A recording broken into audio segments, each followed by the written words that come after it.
Okay, this video is, as you can see, applying Pythagoras' theorem in 3 dimensions. So we have a cuboid and we want to find the length FD. So let's mark that length on. And what's important to realise is FD is part of a right angled triangle. If you go vertically down from F to point B, and then from point B across the base to D, there you have a right angle at B. And once you can see that, we take out that triangle and draw it flat. It's much easier to deal with. Now, in order to find FD, we could do with finding the length DB. And in order to find DB, we use the base of the cuboid because that base is just a rectangle. And in that rectangle, we can see we've got a right angle triangle. Because it's a rectangle, we've got the right angle at A. So we have a right angle triangle marked in blue there. And if we draw that right angle triangle flat, we've got two lengths, 5 and 12. So using Pythagoras, we can find DB, and that'll be 13 centimeters. So now we put DB onto our original yellow triangle.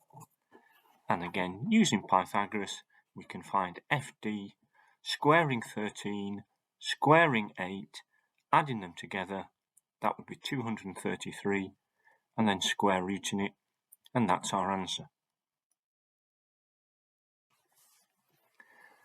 Now, just more generally, if we don't have specific lengths, so you can see in the cuboid I've just got lengths x, y, and z, we can show how actually we've got a very lovely and simple result for Pythagoras in 3 dimensions.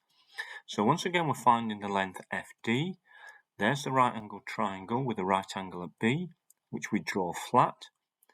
FB is marked on as Z, and we need to find DB. So we go back to the base, which is a rectangle, and in that there's a blue right angled triangle, as you can see, which we draw flat.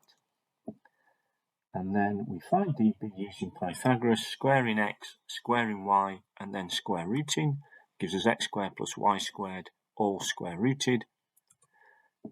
And then when we apply Pythagoras to the yellow triangle, we end up with that lovely result there. So in 3 dimensions, quite simply, we've got the square root of x squared plus y squared plus z squared. So in Pythagoras in 2 dimensions, the longest length is the square root of the 2 other lengths squared.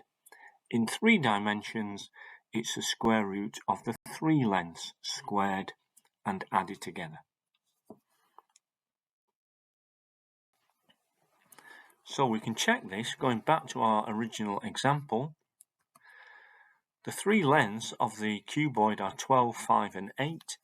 If we square them and add them together, we do indeed get 233, and therefore that's a much quicker way of finding the longest length in a cuboid.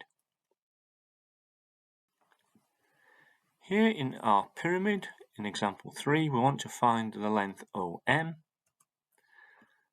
And I've drawn OM, and then I've drawn M to B because that is a right angle triangle. It's all about right angles, isn't it, Pythagoras? We need to find some right angles in our diagram. So there's a right angle triangle, which I want to draw flat. In order to find OM, I need MB. And MB is half of DB. And DB would be the hypotenuse there in that right angle triangle. Remember, the base there is a square, so there's a right angle in the corner at A. So DAB is a flat right angle triangle in the base.